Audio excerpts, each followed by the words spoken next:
పెద్ద కోడలు రమ్య ఆ బాధ తట్టుకోలేక ఆత్మహత్య చేసుకోవడానికి ఒక చెరువు దగ్గరికి వెళ్తుంది.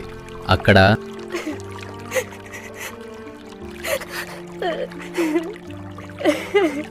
అనాథగా పుట్టడం నేను చేసిన తప్ప.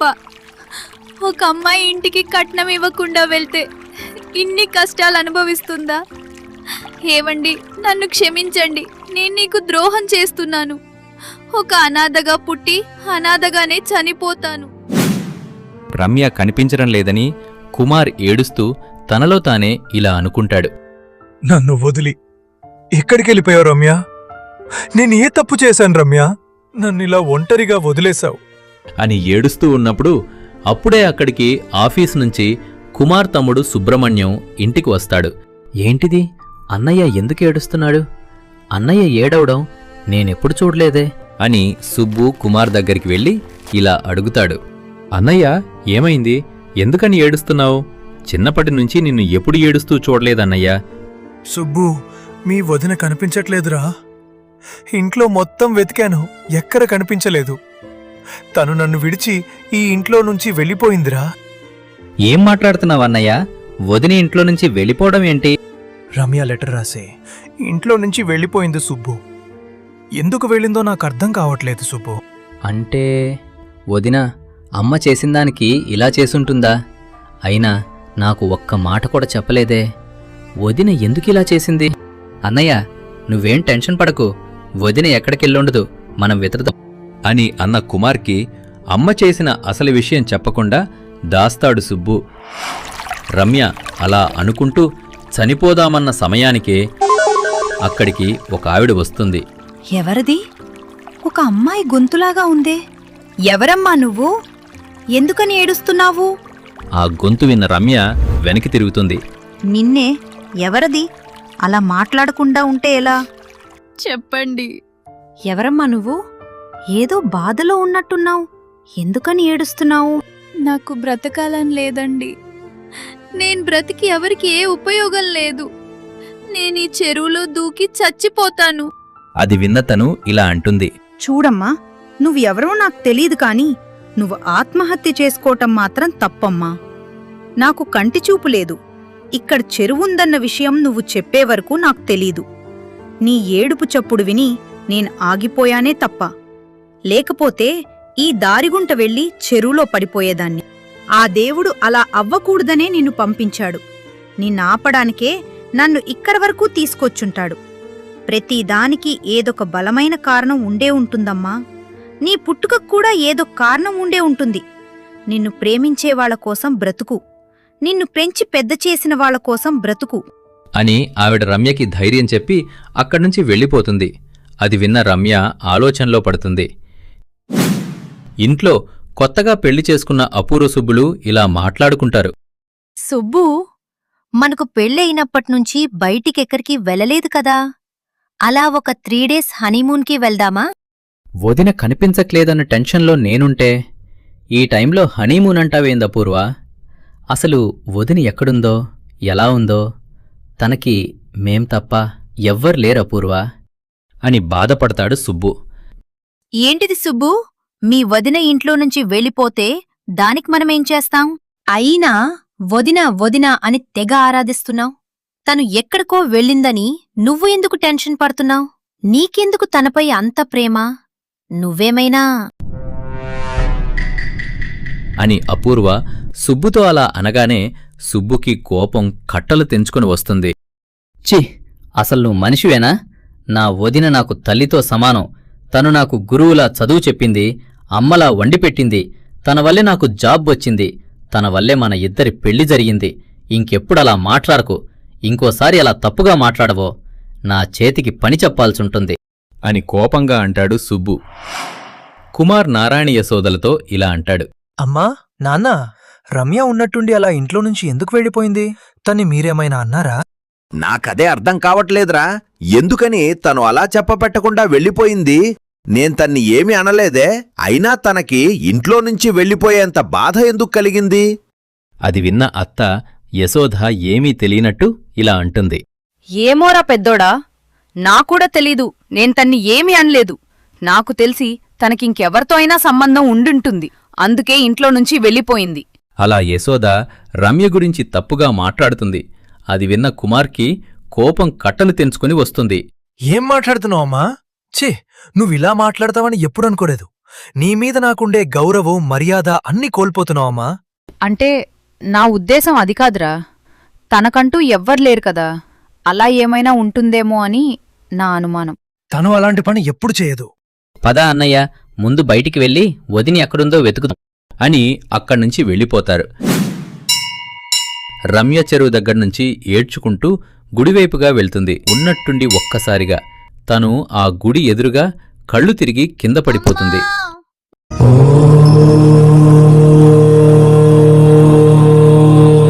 అప్పుడే ఆ గుడి పంతులు రమ్య కింద పడిపోయి ఉండడం చూస్తాడు. అరే, ఈ అమ్మాయి రమ్యలాగా ఉందే. అని అనుమానంతో పంతులు రమ్య దగ్గరికి వెళ్లి చూస్తాడు. రమ్యలాగా ఉండేంటి? తిను మల్లయ్య కూతురు రమ్యే. రమ్య, అమ్మ రమ్య ఇలా పడిపోయిందేంటి? పంతులు రమ్య చెయ్యి పట్టుకుని లేపడానికి ప్రయత్నిస్తాడు. మొహంపై నీళ్లు చల్లుతాడు. రమ్య ఉలికిపడి లేస్తుంది. రమ్య చెయ్యి పట్టుకున్న పంతులికి ఒక విషయం తెలుస్తుంది. అమ్మా రమ్య, ఇక్కడున్నావేంటమ్మా? నీకు పెళ్ళయిందని విన్నాను. మీ భర్త ఎక్కడికెళ్ళాడు? పంతులు గారు, నేను ఇంట్లో నుంచి వచ్చేసాను. పంతులు గారు, నన్ను ఇంట్లో ఒక మనిషిలా కూడా చూడలేదు. కట్నం ఇవ్వని కారణంగా నన్ను చిత్రహింసలు పెడుతున్నారు. మా అత్తయ్య నన్ను ఇంట్లో నుంచి పంపించి మా ఆయనకి ఇంకో పెళ్లి చేద్దామని చూస్తుంది పంతులు గారు. అందుకే ఇంట్లో నుంచి వచ్చేసాను. వాళ్ళు నా భర్తకి ఇంకో పెళ్లి చేస్తారు, తను సంతోషంగా ఉంటాడు అని బాధపడుతూ అంటుంది రమ్య. రమ్య, నువ్వు ఇప్పుడు మామూలు మనిషి కాదమ్మా. నువ్వు కడుపుతో ఉన్నావు. అది విన్న రమ్య షాక్ అయిపోతుంది. నువ్వు కింద పడింది నీరసం వచ్చి కాదమ్మా. ఇప్పుడే నీ చేయి పట్టుకుంటే తెలిసింది. ఈ సమయంలో నువ్వు మీ ఇంట్లో ఉండాలి. నేను మీ ఇంట్లో మాట్లాడతాను, పదమ్మా. వద్దు పంతులు గారు, నేనింటికి వెళ్ళను. నేనిక్కడే ఈ గుడిలోనే ఉంటాను. కొన్ని రోజులు నాకిక్కడే చోటు కల్పిస్తారా అని రమ్య ఏడ్చుకుంటూ బ్రతిమాలుతుంది. దానికి పంతులు ఒప్పుకుంటాడు. పొద్దున్నే సరిగ్గా 7ంటికి ఇంట్లో నారాయణ అపూర్వని పిలుస్తాడు. అపూర్వా, అమ్మా అపూర్వా! అపూర్వని అన్నిసార్లు పిలిచేసరికి నిద్రలోంచి అప్పుడే లేచి హాల్లోకొస్తుంది. ఏంటి మావయ్య ఇంత పొద్దున్నే పిలిచారు? ఏం లేదమ్మా, నాకు రోజు 7ంటికి టీ తాగే అలవాటుంది. కాస్త టీ పెడతావా అమ్మా? ఏంటి, నేను మీకు టీ పెట్టాలా? అసలు నేనేంటి, నా రేంజ్ ఏంటి? నేను మీకు టీ పెట్టడమేంటి? నేను పొద్దున్నే లేచేసరికి బెడ్ కాఫీ రెడీ చేసి పెడతారు నా మేట్స్. అలాంటిది నేను మీకు టీ పెట్టడమేంటి? నెవర్. అది విన్న నారాయణకి బీపీ సర్రుమని పెరుగుతుంది. టీ పెడితే నే రేంజ్ దిగిపోతుందా? అయినా నువ్వుంటుంది మీ 5 స్టార్ ఇంట్లో కాదు, ఇక్కడ ఈ నారాయణ ఇంట్లో. అది తెలుసుకొని ప్రవర్తించు. చూడండి మావయ్య, నేను అలాంటి పనులు అస్సలు చేయను. నాకంటూ ఒక రేంజ్ ఉంది, అది నేను ఎప్పుడు మెయింటైన్ చేస్తాను అని ఎంతో పొగరుగా అక్కడ్నుంచి వెళ్ళిపోతుంది. ఈ అమ్మాయి ఏంటి ఇంత పొగరుగా ఉంది? పెళ్ళై 2 రోజులు కూడా కాలేదు, ఇప్పుడే ఇలా ఉంటే ఎలా? ఈ విషయం తెలియని యశోద అపూర్వని పిలుస్తుంది. అమ్మా అపూర్వ, నా కాళ్ళు కాస్త నొప్పులుగా ఉన్నాయి. ఈరోజు తినడానికి టిఫిన్ ఏమైనా చెయ్యమ్మా. నైట్ కూడా సరిగ్గా తినలేదు, ఆకలిగా ఉంది. ఏంటి, టిఫిన్ నేను చెయ్యాలా? అసలు మీ అందరికీ పిచ్చిగాని పట్టిందా? మావయ్య ఏమో నన్ను టీ తీసుకురమ్మన్నాడు, నువ్వేమో ఇప్పుడు టిఫిన్ చెయ్యమంటున్నావు. నాకేమీ అర్థం కావట్లేదు. నేనీ ఇంట్లో పని మనిషినా? పనులనన్నీ నాకు చెప్తున్నారేంటి? అలా అపూర్వ మాట్లాడడం విని యశోద షాక్ అయిపోతుంది. అదేంటా పూర్వ, నేను నిన్ను టిఫిన్ చేయమనేగా అన్నాను. దానికే నువ్వింత ఫీలైతే ఎలా? నువ్వు ఈ ఇంటి కోడలివి అపూర్వ, ఆ మాత్రం చేయకపోతే ఎలా? చూడండి అత్తయ్యా, నేనిలాంటి పనులు చెయ్యను. కావాలంటే డబ్బులిస్తాను, బయటనుంచి తెచ్చుకోండి అని డబ్బు ఉందన్న పొగరుతో అపూర్వ విర్రవీగుతుంది. తన రూంలోకి వచ్చి ఫోన్లో ఫుడ్ ఆర్డర్ చేసి ఎవ్వరికి ఇవ్వకుండా తింటుంది. అది చూసిన అత్త యశోద వెంటనే నారాయణ దగ్గరికి వెళ్లి తనతో ఇలా అంటుంది. ఏంటండి ఇది? అపూర్వ ఇలా ప్రవర్తిస్తుందేంటి? తను ఇలా ఉంటుంది అని నేనస్సలు అనుకోలేదండి. తనకి డబ్బు పొగరుంది, అది అంత ఇంత కాదు. ఇలాంటి కోడలు మనింటికి వస్తుంది అని అనుకోలేదు. అయినా నా పెద్ద కోడలు అన్ని పనులు సరిగ్గా టైముకు చేసేది, ఇంట్లో అన్నిటికీ ముందు ఉండి పరిష్కరించేది. కోపంతో కసురుకున్నా ఏమన్నా తను సర్దుకుపోయేది. అది కోడలికి ఉండాల్సిన లక్షణం. మనం వద్దు అనుకోని బయటికి వెళ్ళిన వాళ్ళ గురించి ఎందుకు మాట్లాడుతున్నారు? అని కోపంగా అంటుంది యశోద. సుబ్బు రమ్య కోసం వెతికి అలసిపోయి ఇంటికి వస్తాడు. ఏంటి మేడం గారు, ఈరోజు చాలా కోపంగా ఉన్నారు? ఏంటిది సుబ్బు? మీ ఇంట్లో నా గురించి ఏమనుకుంటున్నారు? నేను మీ నాన్నకి టీ ఇవ్వాలంట, మీ అమ్మకి టిఫిన్ చేసి పెట్టాలంట. నేను వాళ్ళకి పని మనిషిలా కనిపిస్తున్నానా? మా నాన్న నన్ను చిన్నప్పటి నుండి మహారాణిలా పెంచాడు. ఇప్పుడు ఇలాంటి పనులు చేయమంటే ఎలా? అది విన్న సుబ్బు షాక్ అవుతాడు. ఏంటి, టీ టిఫిన్లు చెయ్యమంటే దానికి నువ్వెందుకు అంతగా ఫీల్ అవుతున్నావు? ప్రతి ఇంట్లో రోజు చేసుకునే పనులేగా ఇవి, దానికెందుకు ఫీల్ అవుతున్నావు? చూడు సుబ్బు, అందరూ వేరు, నేను వేరు. నేను ఇలాంటి పనులు చెయ్యను. అని తలపొగురుతో సమాధానమిస్తుంది అపూర్వ. ఇకపోతే రమ్య గుడిలో ఒక చెట్టు కింద బ్రతుకుతుంది. అక్కడే అన్ని ఏర్పాటు చేసుకుంటుంది. ఆ చెట్టు కిందే చిన్న పొయ్యి చేసి దానిపైన వంట చేసుకుంటుంది. అప్పుడే అక్కడికి పంతులు వస్తాడు. రమ్య ఆ కట్టల పొయ్యిపైన వంట చేసుకోవడం చూసి బాధపడుతూ ఇలా అంటాడు. అమ్మా రమ్య, ఎందుకమ్మా ఇంత కష్టపడుతూ ఇక్కడే ఉంటున్నావు? నాతో పద, మా ఇంటికి రా. నాకో కతే కూతురు, తను కూడా అచ్చం నీలానే ఉంటుంది. నువ్వు నా కూతురు లాంటి దానివే అమ్మా. నీ కడుపులో ఉన్న బిడ్డ గురించి ఆలోచించమ్మా. పద రమ్య, మా ఇంటికి వెళ్దాం. లేదు పంతులు గారు, నేనిక్కడే ఉంటాను. నేనెవర్ని ఇబ్బంది పెట్టాలనుకోవట్లేదు. బ్రతకడానికి ఈ గుడిలో ఈ చోట నాకు సరిపోతుంది. నా కడుపులో బిడ్డను చూసుకుంటూ ఎలా గోలా బ్రతికేస్తాను అని బాధపడుతూ అంటుంది రమ్య. ఇకపోతే అపూర్వ రోజు 12 అయినా నిద్రలేవదు. అది చూసిన అత్త యశోద ఇలా అంటుంది. చీచి, అసలిలాంటి మనుషులు ఏ ఇంట్లో అయినా ఉంటారా? మధ్యాహ్నం 12 అవుతుంది, రోజు ఈ టైం వరకు పడుకుంటారా? ఛీ! అని యశోద అపూర్వని తిడుతుంది. కుమార్ మాత్రం రమ్య కోసం వెతుకుతుంటాడు. బస్టాప్కి వెళ్ళి మొత్తం చూస్తాడు. తను ఎక్కడ కనిపించదు. రోడ్లపైన వెతుకుతాడు. ఎక్కడ కనిపించదు. చివరికి రైల్వే స్టేషన్లో కూడా వెతుకుతాడు. అక్కడ కూడా కనిపించదు. రమ్య, ఎక్కడికెళ్ళావు రమ్య? కనిపించు రమ్య, ఎక్కడున్నావు? ఎలా ఉన్నావు? అత్త యశోద చిన్న కోడలు అపూర్వ పని చెయ్యకపోయేసరికి ఆ మోకాల నొప్పులతోనే ఇల్లు వాకిలి ఊడిచి, చేతులు అరిగేలా గిన్నెలన్నీ తోమి, నడుంపోయేలా బట్టలన్నీ ఉతికి ఆరేసి చివరికి వంట చేస్తుంది. ఇంట్లో పనులన్నీ చేసి అలిసిపోయి తన మొహం మొత్తం వారిపోతుంది. అమ్మా దేవుడా, రమ్య వెళ్ళిపోవడమేమో గాని ఈ పనులన్నీ చేయలేక చస్తున్నాను. దేవుడా, రమ్య ఉండుంటే అన్ని పనులు చేసేది. నాకిప్పుడు తెలుస్తుంది, డబ్బు కాదు మనిషి ముఖ్యమని. చిన్న కొడుకు సుబ్బు బయటికి వెళ్లి రాగానే తనతో ఇలా అంటుంది. ఒరే చిన్నోడా, నీ భార్య ఇలా చేస్తుందని నేనస్సలు అనుకోలేదు. ఛీ, ఎలాంటి అమ్మాయిని చేసుకున్నావురా? అసలు ఏమైందమ్మా? ఎందుకని ఇలా మాట్లాడుతున్నావు? అపూర్వ ఏం చేసింది? ఏం చేయట్లేదురా, అదే నా బాధ. ఎంత డబ్బుంటే మాత్రం ఇంట్లో ఒక్క పని కూడా చేయదా? సరిగ్గా మాట కూడా మాట్లాడదు. ఈ నొప్పులతో బాధపడుతూనే ఇంట్లో అన్ని పనులు చేస్తున్నాను. నేను తనతో మాట్లాడతానులే అమ్మా. అయినా వదిన ఇప్పుడు ఇంట్లో ఉంటే అన్ని పనులు చకచకా చేసేది. సరే పోనిలే గాని నువ్వంత కష్టపడుతూ పనులన్నీ చేయకు, నేను ఇంట్లో పనిమనిషిని పెడతాను అని అంటాడు సుబ్బు. కుమార్ చేసేదేమీ లేక పోలీస్ స్టేషన్కి వెళ్తాడు. అక్కడ SI Arjun Kumar school friend. ఒరేయ్ కుమార్, ఎలా ఉన్నావురా? ఎన్ని రోజులవుతుందిరా నిన్ను చూసి? సారీరా, గుడిలో నువ్వు పెళ్లి చేసుకుంటా అన్నప్పుడు నేను కొద్దిగా బిసిగా ఉండి రాలేకపోయాను. కుమార్ మౌనంగా ఉండిపోతాడు. అది చూసిన అర్జున్ ఇలా అడుగుతాడు. ఏమైంది కుమార్? ఏదో టెన్షన్లో ఉన్నట్టున్నావు. ఏమైనా ప్రాబ్లమా? అవునర్జున్, నా భార్య రమ్య కనిపించటం లేదురా. ఏంటి, చెల్లి కనిపించకపోవటా ఏంటి? ఎవరైనా ఫ్రెండ్స్ దగ్గరికెళ్ళిందేమోరా? లేదు అర్జున్, తనకెవ్వరు లేరు. తన లెటర్ రాసి మరీ ఇంట్లో నుంచి వెళ్ళిపోయిందిరా. అవునా? ఎందుకు తను అలా చేసింది?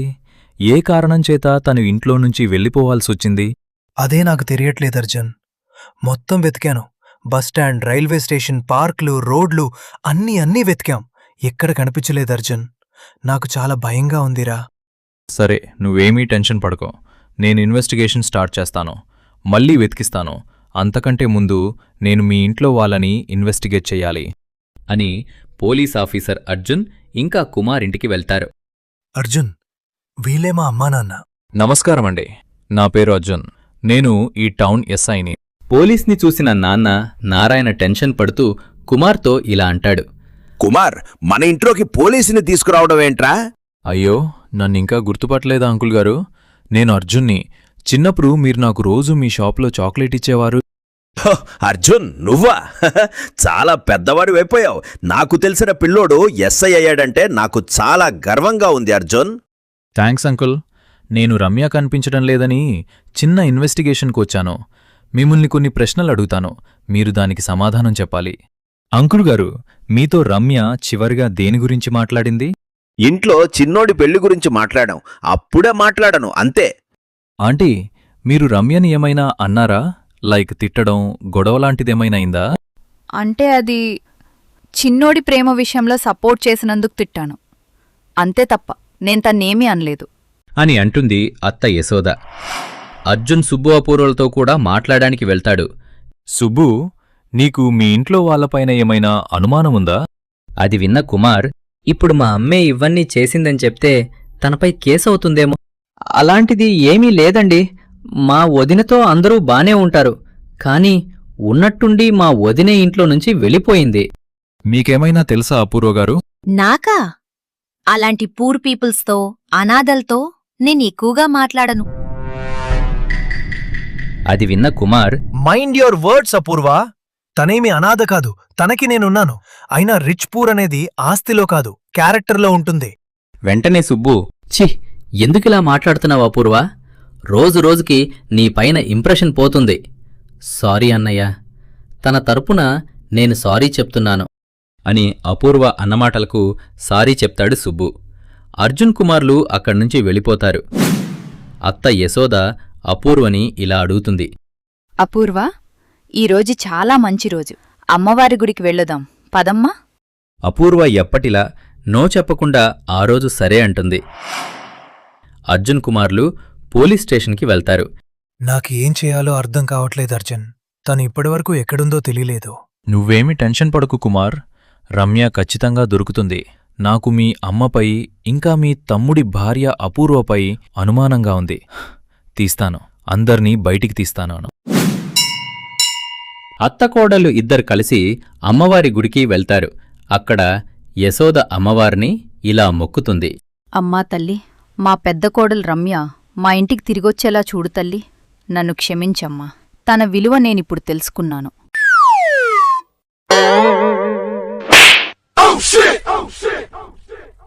పద అపూర్వ, గుడి చుట్టూ ప్రదక్షిణలు చేద్దాం. అలా ఇద్దరు కలిసి గుడి చుట్టూ ప్రదక్షిణలు చేయడం మొదలుపెడతారు. అలా చేస్తున్నప్పుడు ఒక్కసారిగా అపూర్వకి కొద్ది దూరంలో ఒక చెట్టు కింద రమ్య కట్టెల పొయ్యిపైన వంట చేస్తూ కనిపిస్తుంది. అది చూసిన అపూర్వ షాక్ అయిపోతుంది. ఏంటిది? తిను, రమ్యనే కదా? తిను, ఇక్కడుందేంటి? కట్టెల పొయ్యి పైన వంట చేసుకుంటుందేంటి? అప్పుడే అత్త యశోద, అపూర్వ, ఏమైందమ్మా? అలా ఆగిపోయావు? ప్రదక్షిణలు అలా మధ్యలో ఆపకూడదమ్మా. అంటే అత్తయ్య, అది... చిన్న కోడలు అపూర్వ రమ్యని చూసిన విషయం అత్త యశోదకి చెప్తుందా? లేక దీని చావు ఇలాగే చస్తుంది అని ఊరుకుంటుందా? అది తెలుసుకోవాలంటే పాలడబ్బా స్టోరీస్ ఛానల్ని సబ్స్క్రైబ్ చేసుకోండి.